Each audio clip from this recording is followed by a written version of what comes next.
কি আর বলবো, যাই হোক এটা নিয়ে পরে কথা বলতেছি। ये सब क्या देखना पड़ रहा है?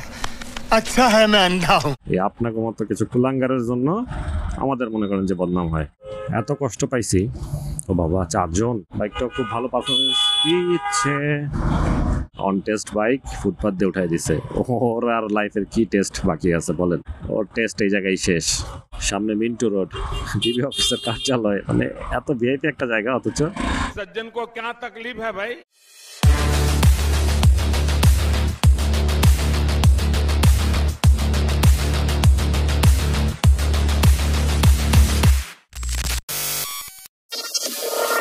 বিসমিল্লাহ। আসসালামু আলাইকুম, স্বাগতম বুম বুম কাকার চ্যানেলে। আরও একটা নতুন ব্লগ ভিডিও নিয়ে হাজির হয়ে গেছি আমি, আপনাদের নমি কাকা। আশা করি সবাই ভালো আছেন, সুস্থ আছেন। আর এই মুহূর্তে আছি হচ্ছে আমি ঢাকা ইউনিভার্সিটির এর ভিতর দিয়ে ঢুকছি, যাবো মিরপুরে। সো ভাবুন যাইতে যেতে আপনাদের সাথে গল্প করি। মাঝখানে বেশ একটা লম্বা সময় গেছে, খুব বেশি একটা ব্লগ করা হয়নি। তারপর ব্যস্ততার কারণে সময় করে উঠতে পারিনি, ওয়েদার ভালো ছিল না। সো এখন মোটামুটি আলহামদুলিল্লাহ ওয়েদারটা ভালো, বাইরে বের হইলে ব্লগ করতে সুবিধা। কারণ আমার সেট আপ তো যারা দেখছেনি, আর যারা দেখেন নাই আমার ডিসক্রিপশনে আমার ব্লগ সেট আপের ভিডিও লিঙ্কটা দিয়ে দিব। আমি কি সেট আপ দিয়ে ব্লগ করি সেই জিনিসগুলো দেখানো আছে। তো যারা দেখতে চান দেখে নিতে পারেন। এত কষ্ট পাইছি। ও বাবা, 4 জন। ফ্যামিলি, বড় ফ্যামিলি হলে বাইকে চলাটা একটু ডিফিকাল্ট, রিস্কও বটে। তবে যারা চালায় তাদের সাবধানে চালানো উচিত।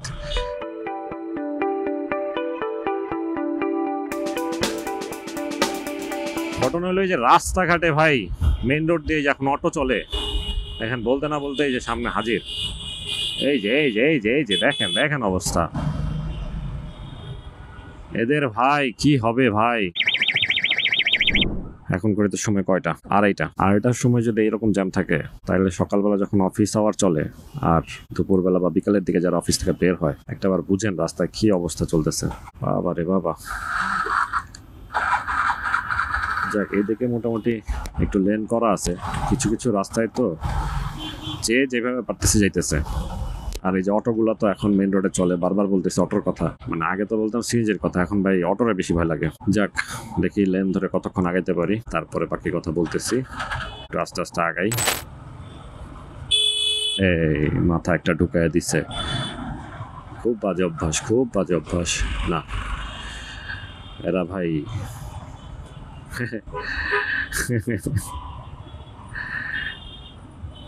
থাক, এদেরকে আসলে বলার কিছু নাই। অন টেস্ট বাইক ফুটপাথ দিয়ে উঠাই দিছে। ওর আর লাইফের কি টেস্ট বাকি আছে বলেন? ওর টেস্ট এই জায়গায় শেষ। গণহারে রিক্সা পর্যন্ত উঠাই দিচ্ছে, আর কি বলবো, কিছু বলার নাই। বাংলাদেশ। কয়টা দিন আগে স্টুডেন্টগুলা এই যে কষ্ট করলো, মানে কাদের জন্য? shame on you Bangali, shame on you ভাই ব্রাদার, shame on you। এই আপনাকে মতো কিছু কুলাঙ্গারের জন্য আমাদের মনে করেন যে বদনাম হয়। আর পুলিশ তো এখন দায়িত্ব পালন করতেছে, মানে ট্রাফিকের কথা যদি বলি, ট্রাফিক সিস্টেমটা এখন একটু গা ছাড়া ভাব হয়ে গেছে কেমন যেন। তা নাহলে এই জিনিসগুলো তো একটা সময়, যাই হোক, ওই দেখেন অটো রিক্সা ফুটপাথের উপরে, অফিসার্স ক্লাবের বেলি রোড, এইসব ভিআইপি রোডের সামনে দিয়া, সামনে মিন্টু রোড, ডিবি অফিসের কার্যালয়, মানে এত ভিআইপি একটা জায়গা, অথচ ফুটপাথ দিয়া রিক্সা চলতেছে। ভাই এইগুলার মানুষের সামনে দেখাইতে তো শরম করে যে বাংলাদেশের অবস্থা, মানে ঢাকার অবস্থা এরকম। কোন পর্যায়ে চলে যাচ্ছি আমরা বলেন? যাক, আস্তে আস্তে যাই। অটোর স্বাধীন বাংলা, এই যে দেখেন স্বাধীন বাংলা, ওর খুশি হয়। স্বাধীন বাংলার যা ইচ্ছা তাই করতে পারে, কার বাপের কি, তাই না? দেশটা তো ওর।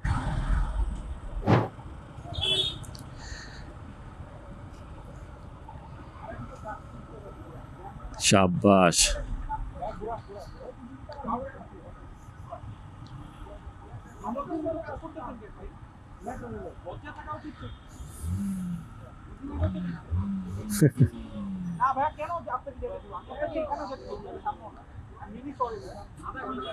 থ্যাংক ইউ ভাই, থ্যাংক ইউ।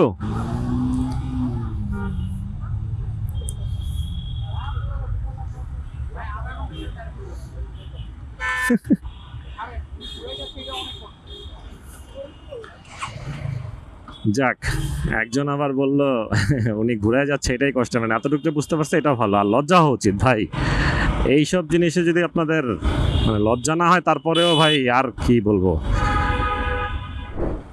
অনেকক্ষণ অনেকক্ষণ বসে থাকার পরে সিগন্যাল ছাড়ছে, বাট আমার বামে যেতে হবে।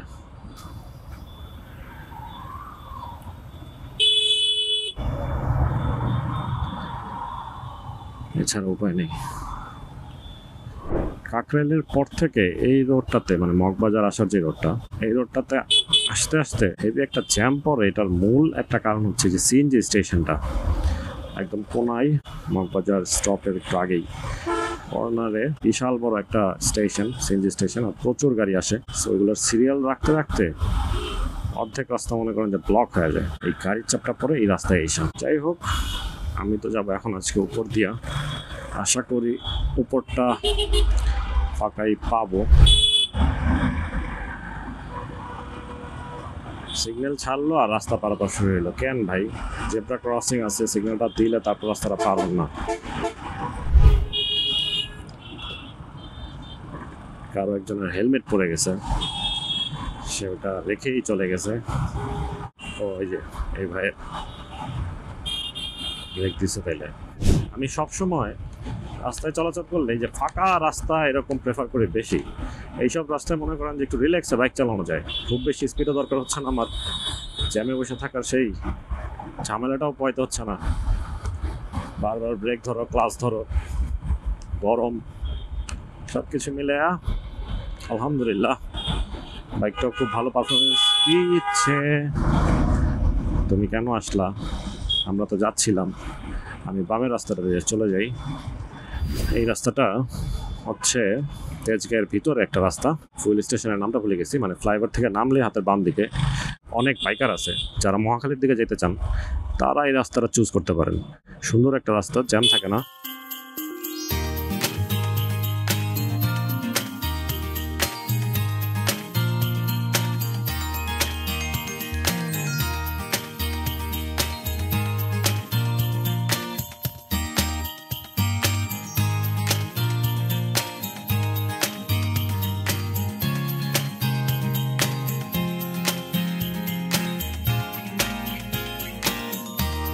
দেখেন এইসব রাস্তায় অটো থাকলেও মনে করেন যে সমস্যা হয় না, কারণ ফাঁকা রাস্তা, দেখেন চলতে পারতেছি, কোনো ঝামেলা নেই। কিন্তু মেইন রোডগুলাতে যে এইভাবে চলে, এটা ভাই আমার মানে কতটুকু যৌক্তিক ভাই? রাস্তায় তোমরা যেভাবে চলো ভাই, তোমরা যদি নিয়ম মেনে চলতা কোনো কথাই বলতাম না এই বিষয়ে। তোমরা তো ভাই নিয়ম তো মানোই না। এই যে আমরা ড্রাইভিং লাইসেন্স যে আমরা নেই, কয়টা মানুষ টেস্ট দেওয়া হচ্ছে ড্রাইভিং লাইসেন্স নেই? নিজেরাই যদি আমরা নিয়মের মধ্যে না থাকি তাইলে কেমনি কি? আর আপনাকেও তো মনে করেন যে কিছু বলারই নেই, আপনাকেও করেন, স্বাধীনতা পালন করতে থাকেন, কিন্তু এইগুলা ভাই ঠিক করেন। এগুলো আপনারা নিজেরা যদি ঠিক না করেন, আপনারা রিক্সাওয়ালা ভাইরা মারামারি করতেছেন, অটো চলবো না কি চলবো, রাস্তা আটকে রাখতেছেন, মানে এইগুলা নাটক সাটক বন্ধ করে আপনারা এবার রিল্যাক্সে চলেন একটু। এইসব জিনিস বন্ধ করেন, বন্ধ করে শান্তিপূর্ণভাবে এটা সমাধানে আসেন, নিয়মের মধ্যে আসেন। আপনারাও চালান, ওরাও চালাক, সবাই চলুক, কিন্তু নিয়মের মধ্যে চলেন, তাইলে তো সমস্যা নেই। এই যে গুলশান বনানী যে এরিয়াগুলা, এইসব এরিয়াতে হচ্ছে আপনাদের মানে স্পেসিফিক করাই আছে, ড্রেস কোড করা আছে। তাহলে এরকম ড্রেস কোড করে দেন প্রত্যেকটা ঢাকা শহরের প্রত্যেকটা মানে ওয়ার্ডে আপনার হচ্ছে ড্রেস কোড থাকবে, যে এই ওয়ার্ডের রিক্সা এই ওয়ার্ডে চলবে, এই ওয়ার্ডের রিক্সা এই ওয়ার্ডে চলবে, এরকম করে দেন। আপনারা সিস্টেম না কইরা খালি ঝগড়াঝাটি। আর আছে এই বাসগুলা, হায় রে আল্লাহ, আইসা করছি বাসের এখন কয়েকটা দিন, এই যে 2018 সাল দিয়া শুরু করি, লাস্ট একটা ব্লগে বলছিলাম যে দেখা যাক কয়দিন টিকে, যে লাউ সেই কদু, যে লাউ সেই কদু। 2018 সালেও স্টুডেন্টরা নামলো, সবাই নিয়ম মেনে ওই দেখেন ও রাস্তার মাঝখানেই ব্রেক দিয়ে সাইড করে 2018 সাল থেকে শুরু হইলো স্টুডেন্টদের একটা চেঞ্জ দেখায় দিল যে কীভাবে সড়ক নিয়ন্ত্রণ করতে হয়। 2024 আইসা স্টুডেন্টরা আবার সোচ্চার হইলো, দেখায় দিল সব কিছু ঠিক আছে। তারপর স্টুডেন্টরা এখন পড়ার টেবিলে চলে গেল, আর বাংলাদেশের যে লাউ সেই কদু। দেখেন নবাবজাদার যাত্রী রাস্তার ওই পারে, আর ও এসে এখানে ব্রেক দিয়ে দাঁড়ায় রয়েছে। কোন লেভেলে নবাবজাদা এগুলা?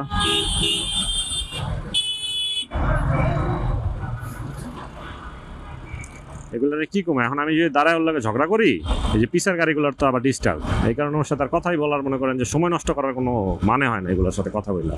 এগুলো হচ্ছে বেয়াদব, এগুলার মানে কোনো শিক্ষাই হবে না, কোনোদিন শিক্ষা হবে না, ঠিক আছে? আর কি বলবো, আর কিছু বলার নেই আমার, মানে মুখের ভাষা হারায় ফেলছি। জিন্দিগি জিঙ্গালালা, একটু টাইনা টেনে জায়গায় রাস্তাটা দিয়া। সবাই ভালো থাকেন, সুস্থ থাকেন, আল্লাহ হাফেজ।